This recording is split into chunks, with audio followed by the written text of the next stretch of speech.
को एडजस्ट कर पाएगा? या मैं अगर किसी ऐसे बच्चे को बोलूं जो मेरे घर का ही है, उसको तैयारी करनी है, अगर उसको प्रिपरेशन करनी है, तो क्या मैं उसे बोल पाऊंगा कि तू 700 नंबर लेके आई हो तब तुझे गवर्नमेंट कॉलेज मिलेगा? ऐसा तो मुझे लग नहीं रहा कुछ, मतलब मैं बोल पाऊँ।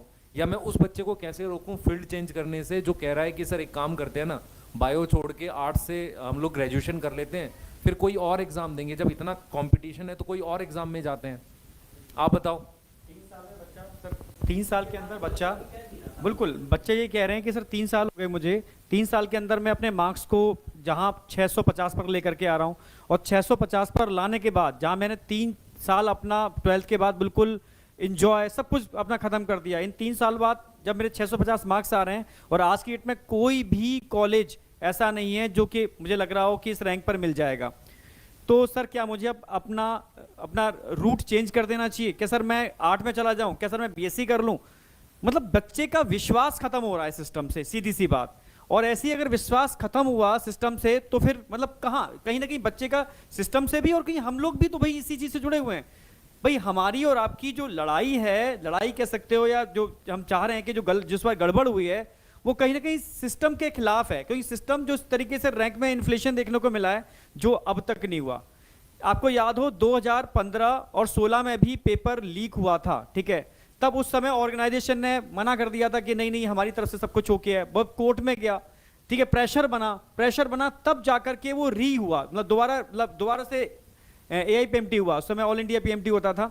तो एक्चुअल में जो भी ऑर्गेनाइजेशन है जब भी कोई पेपर कंडक्ट कराती है तो वो खुद अपना ऊपर अपनी गलतियों को नहीं लेती, जबकि इस बार तो सर लगातार गलतियां हुई हैं, ठीक है, और रिकंडक्ट हुआ था। तो मैं यही कह रहा हूं कि एकदम चुप रहने से तो काम नहीं बनेगा, ठीक है, सबको आवाज उठाने पड़ेगी स्टेप बाय स्टेप, ठीक है, और जो हो सकता है पॉसिबिलिटी है तब जाकर के कहीं ना कहीं गवर्नमेंट समझेगी, और तब समझेगी कि हाँ रीनीट कराना है या क्या कराना है, क्या मतलब पॉसिबिलिटी है।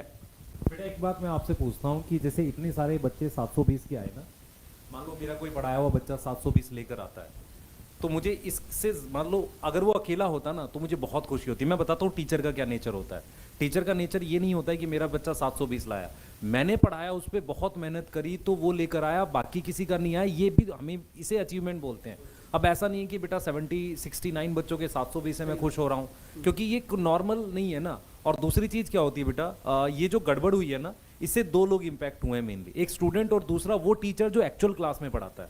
मैं उनकी बात नहीं कर रहा, जो कंपनियों के मालिक हैं बड़े बड़े, वो पढ़ाते ही नहीं तो उनको क्या फ़र्क पड़ रहा है, उनके लिए रैंक एक नंबर होता है, पर टीचर के लिए हर एक रैंक एक, आप कभी भी जब पूछोगे ना जो टीचर पढ़ाता है, बच्चे की आती वही रैंक उसको टीचर की आती है। एक्चुअल में क्या होता है, टीचर को हर साल के अपने बच्चे की रैंक याद रहती है, क्योंकि उसने उस पर मेहनत करी है। तो ये टीचर के लिए भी बहुत इंपॉर्टेंट होता है कि बेटा उसके बच्चे की जो रैंक आई है उसको एक्चुअल खुशी होती है, ये बात आपको समझनी पड़ेगी। और आप में से बहुत सारे बच्चे परेशान हैं, मैं बार बार बोल रहा हूँ, प्रेशर मत लेना, लास्ट तक हम लोग इसको उठाएंगे, चीज़ों को करेंगे। और मैं आपको आज कुछ चीज़ें बिल्कुल बोल रहा हूँ, प्लीज़ किसी का वेट मत करो कि कोई आपके लिए आगे बढ़ेगा। बहुत सारी चीज़ों में आपको खुद आगे बढ़ना पड़ेगा, अपनी बात रखनी पड़ेगी आगे बढ़कर, तभी कुछ होगा। आप किसी और के लिए बहुत वेट नहीं कर सकते। बच्चे लगातार मैसेज कर रहे हैं कि सर उनको बोलो वीडियो बना दे। बेटा मतलब वीडियो बनाने से थोड़ी बात बढ़ेगी, पर प्लीज़ आपको खुद भी थोड़ा सा इफेक्ट मतलब दिखाना पड़ेगा। और एज अ टीचर मैं बार बार इस बात को बार बार रिपीट करके बोलूँगा, मुझे मतलब इस बार इतना अजीब सा फील हो रहा है रिजल्ट आने के बाद, बिल्कुल खुशी नहीं हो रही, जबकि पिछली बार से ज़्यादा नंबर वाले बच्चे मतलब हमारे पास हैं, पर खुशी नहीं हो रही। रीज़न क्या है, क्योंकि मैंने जो मेहनत करी है ना उसका रिटर्न नहीं आया। और बहुत सारे बच्चों को जिनको इवन अच्छा कॉलेज में मिल जाएगा ना, 705 आ रहे हैं, उनको भी खुशी नहीं हो रही, क्योंकि उनका वो चीज़ रिटर्न नहीं आ रहा है। एक्चुअल में बता रहा हूँ मैं, तो हम आज आपको प्रॉपर चीज़ें बता देंगे आप लोग क्या करना है, पर आप सबको एक प्रॉमिस करना है बेटा, कोई भी बच्चा किसी प्रकार का कोई गलत स्टेप नहीं लेगा। हम 100% आपके साथ में पूरा सपोर्ट करेंगे, पर किसी प्रकार का कोई भी गलत स्टेप कोई नहीं लेगा। देखो यार बच्चों, ये एक समय है जो निकल जाएगा, तो सारे बच्चों को अपने अंदर एनर्जी बना के रखनी है, अपना धैर्य बना के रखना है, अपनी फैमिली को देखना है, वो आपके लिए सब कुछ करते हैं, तो आपको परेशान होने की बिल्कुल ज़रूरत नहीं है। हम लोग जहाँ तक लड़ सकते होंगे वहाँ तक लड़ेंगे। पहला स्टेप हम लोगों का था, वो हम लोगों ने क्लियर किया। आज हम लोग आपको अपना दूसरा स्टेप बताएंगे कि यदि हम 3 दिन से बच्चों की आवाज़ यूट्यूब पे उठा रहे हैं, अभी तक मान लो एनटीए नहीं जागता है,